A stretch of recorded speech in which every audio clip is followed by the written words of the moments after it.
Hello everyone welcome to my channel. ഇന്ന് നമ്മുടെ ചാനലിൽ നോക്കാൻ പോകുന്നത് MEG 15 ബ്ലോക്ക് 3യിൽ ദ നോസിൻ്റെ സമ്മറിയാണ്. വീഡിയോയിലേക്ക് പോകുന്നതിന് മുൻപ് ചാനൽ ആരെങ്കിലും സബ്സ്ക്രൈബ് ചെയ്യാതുണ്ടെങ്കിൽ ദയവായി ഒന്ന് സബ്സ്ക്രൈബ് ചെയ്യുക. വീഡിയോയിലോട്ട് പോവാം. ഇവിടെ നമ്മൾ എക്സ്പ്ലെയിൻ ചെയ്യാൻ പോകുന്നത് നിക്കോലെ ഗോഗോൾ എഴുതിയ ദ നോസ് എന്ന സ്റ്റോറിയുടെ സമ്മറിയാണ്. നിക്കോലെ ഗോഗോൾ ജനിച്ചത് 1809 മരിച്ചത് 1852 ഈ സ്റ്റോറി ഒരു സാറ്റിറിക്കൽ ഷോർട്ട് സ്റ്റോറിയാണ്. It was published in 1836.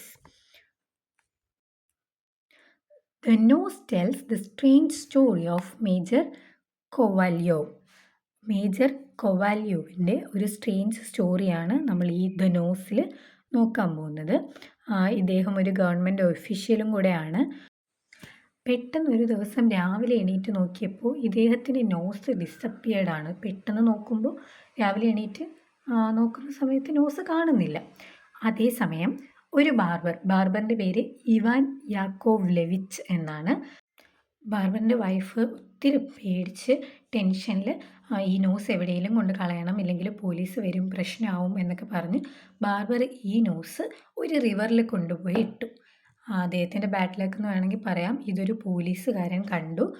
ആ പോലീസ് ഒഫീഷ്യലിനോട് ഇദ്ദേഹം ബാർഗെയിൻ ചെയ്തു, ഞാൻ എന്ത് വേണമെങ്കിലും തരാം, ഇതൊന്നും എനിക്ക് സോൾവ് ചെയ്ത് തരണം എന്ന് പറയുമ്പോൾ പോലീസ് പറയുന്നത് എന്താണെന്ന് വെച്ചാൽ, ഇല്ല, എനിക്ക് ഇന്നത്തേക്കുള്ളതെല്ലാം ആയിട്ടുണ്ട്, ഇന്ന് എനിക്ക് കിട്ടേണ്ടതൊക്കെ കിട്ടിക്കഴിഞ്ഞു, അതുകൊണ്ട് എനിക്ക് നിൻ്റെ ക്യാഷൊന്നും ആവശ്യമില്ല.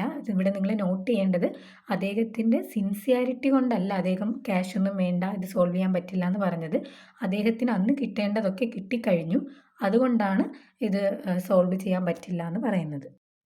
അതിനുശേഷം കൊവാല്യോ കാണുന്നത് അവൻ്റെ നോസ് ഹൈ റാങ്കിങ് ഗവൺമെൻറ് ഒഫീഷ്യലായിട്ട് ഡ്രസ്സ് ചെയ്ത് വരുന്നതാണ്.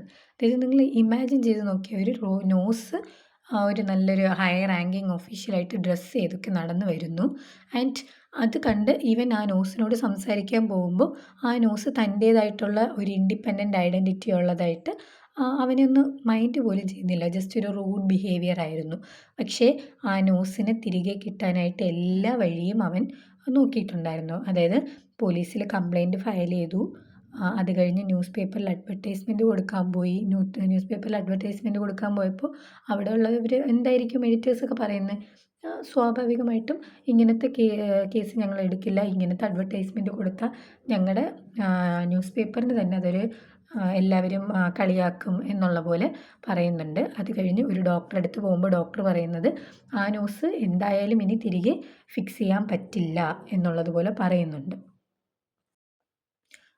അത് കഴിഞ്ഞ് കുറച്ച് ദിവസത്തിന് ശേഷം പോലീസ് ആ ന്യൂസ് കണ്ടെത്തി അവനെ ഏൽപ്പിക്കുന്നു.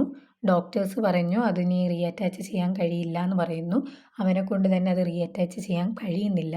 പക്ഷേ പിന്നെ പെട്ടെന്നൊരു ദിവസം രാവിലെ എണീറ്റ് നോക്കുമ്പോൾ അവൻ്റെ നോസ് അവൻ്റെ ഫേസിൽ തന്നെ ഇരിപ്പുണ്ട്. അതെങ്ങനെയാണ് എന്നുള്ളത് ഈ സ്റ്റോറിയിൽ എക്സ്പ്ലെയിൻ ചെയ്തിട്ടില്ല. The story ends with the narrator admitting that the whole incident is unbelievable but suggests that strange things happen in the world. ഈ ഇൻസിഡൻസ് ഒക്കെ വിശ്വസിക്കാൻ പറ്റാത്തതാണ്, പക്ഷേ നമ്മുടെ നാട്ടിൽ സ്ട്രേഞ്ച് തിങ്സ് ഒക്കെ സംഭവിക്കാം എന്നുള്ളതുപോലെ നമ്മുടെ നറേറ്റർ പറഞ്ഞ് സ്റ്റോറി ഇവിടെ തീർത്തിട്ടുണ്ട്. ഈ സ്റ്റോറി നിങ്ങൾക്ക് മനസ്സിലാവും ഇതിൽ തന്നെ. അതായത് ഇത് ഒരു അൺബിലീവബിൾ സ്റ്റോറിയാണ്. പെട്ടെന്നൊരു നോസ് ഇങ്ങനെ നടന്നു വരുന്നതും ഒരു ഗവൺമെൻറ് ഒഫീഷ്യലായിട്ട് വരുന്നത്, ഇതൊക്കെയെന്ന് വെച്ചാൽ തികച്ചും അൺബിലീവബിൾ ആയിട്ടുള്ള സ്റ്റോറി തന്നെയാണ്. പക്ഷേ നമ്മുടെ ഈ മാജിക്കൽ റിയലിസം എന്ന് പറയുന്ന ടോപ്പിക്കിന് കീഴിലുള്ള എല്ലാ സ്റ്റോറീസും നമുക്ക് വിശ്വസിക്കാൻ കഴിയാത്തതും പക്ഷേ എന്നാൽ പീപ്പിൾ അത് അക്സെപ്റ്റ് ചെയ്യുന്നതുമായിട്ടുള്ള സ്റ്റോറീസാണ്. കാരണം ഇതിൽ അൺബിലീവബിൾ ആയിട്ടുള്ള സ്റ്റോറി ആണെങ്കിലും നമ്മുടെ റിയാലിറ്റിയും കൂടെ ഇതിൽ വരുന്നുണ്ട്. റിയാലിറ്റി മിക്സ്ഡ് ആയതുകൊണ്ട് തന്നെ ഇത് ആളുകൾ വിശ്വസിക്കുന്നുണ്ട്. ഈ വീഡിയോ നിങ്ങൾക്ക് യൂസ്ഫുൾ ആയെങ്കിൽ ഈ ചാനൽ ഒന്ന് സബ്സ്ക്രൈബ് ചെയ്തേക്കണേ. Thanks for watching and all the best for your exams.